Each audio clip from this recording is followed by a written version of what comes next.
நாங்கள் இந்த நிலையில் இருக்கிறோம்னு சொன்னால் நார்மலாக ஜாலியாக இப்போ உங்களுக்கு தெரியும், நீங்கள் இப்போ தான் வந்திருக்கிறீங்க, ஃப்ரெஷ்னஸாக வந்திருக்கிறீங்க. நாங்கள் இந்த நிலையை அடைஞ்சது நார்மல் ஒர்க் பண்ணியோ அல்லது ஜாலியாக சிரித்து கதைச்சி பேசிட்டு இருந்தோ இல்லை. நாங்கள் அதுக்கு பின்னுக்கு நாங்கள் செஞ்ச முயற்சிகள், கஷ்டங்கள், தியாகங்கள், நாங்கள் எவ்வளவு கண் முழிச்சிருப்போம்.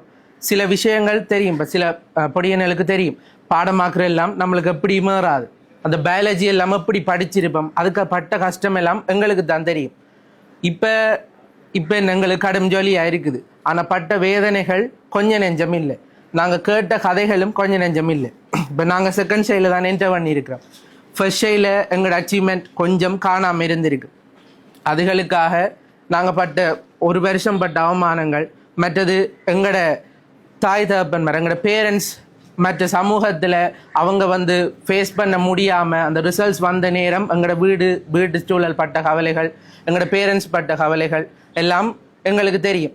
இப்போ எங்களோட ரிசல்ட்ஸுக்கு அப்புறம் அந்த நைட் அந்த 11:45 வியூ ரிசல்ட்ஸ் 3A 40வது ரேங்க் பார்க்கக்குள்ள அவங்க ரெண்டு பேர் முகத்திலேயும் இருந்த அந்த பிரகாசம், சந்தோஷம் இந்த கண்ணுக்குள்ளே இருக்குது. நான் என்ன கஷ்டப்பட்டு நான் இப்போ இந்த இடத்த வந்துட்டேன்னு இருக்கிறத விட அவங்களோட முகத்தில் இருக்கிற அந்த சந்தோஷம், பெருமை, இந்த பொடியன் இப்போ மெடிக்கல் ஃபேக்கல்ட்டியில் படிக்க போகிறான் என்று இருக்கிறதே எனக்கு போதுமாகவும் நிறைவாகவும் இருக்கிறது.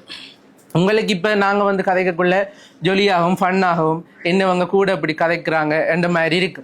அந்த இடத்துல கதைக்கக்குள்ள தான் உங்களுக்கு தெரியும். இப்போ ஃபர்ஸ்ட் ஷைல இந்த ரேங்க் எல்லாம் கடும் பின்னுக்கு. இப்போ நான் அதை பொய் சொல்லி மறைச்ச காலங்கள் கூட இருக்குது. நான் வேற ரேங்க் சொல்லி ஏன் என்ன இப்படி நினைச்சிருவாங்களோ, என்ன அண்டை பண்ணிடுவாங்களோ, மட்டம் தட்டிடுவாங்களோன்னு நினைச்ச காலங்கள் இருக்குது. ஆனால் இப்போ தற்சமயத்துக்கு 4 மடங்குக்கு கூட நான் இந்த ரேங்கை முன்னேறி இருக்கிறேன். அது எனக்கு மிகவும் சந்தோஷமாக இருக்குது. உங்களுக்கு நான் இப்போ இது சொல்லக்குள்ள என்ன கூட இப்படி அலட்டுறாருன்னு உங்களுக்கு விளங்கலாம்.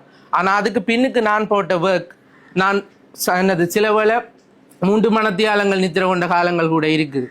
ஏன்னு சொன்னால் எனக்கு ஒரு வைராக்கியமாக இருந்தது. என் கஷ்டம் எனக்கு கஷ்டம், ஆனால் நான் அதை கஷ்டமாக நான் இதை ஏற்றுக்கொள்ளாமல் நான் அதை முடிச்சிடணும், நிறைவேற்றிடணும் என்ற ஆசை எனக்கு இருந்தது.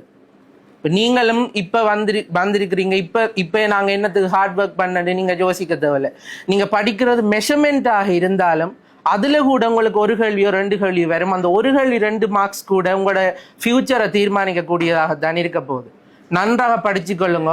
அன்றைக்கு நீங்கள் படித்து முடிச்சதை அன்றைக்கு நைட்டே உங்களோட நாளுக்குரிய படிப்பு வேலைகள் எல்லாம் முடிச்சு கொள்ளுங்க. அடுத்த முக்கியமான விஷயம் ஃப்ரெண்ட்ஸ் உங்களுக்கு எல்லாம் தேவைதான்.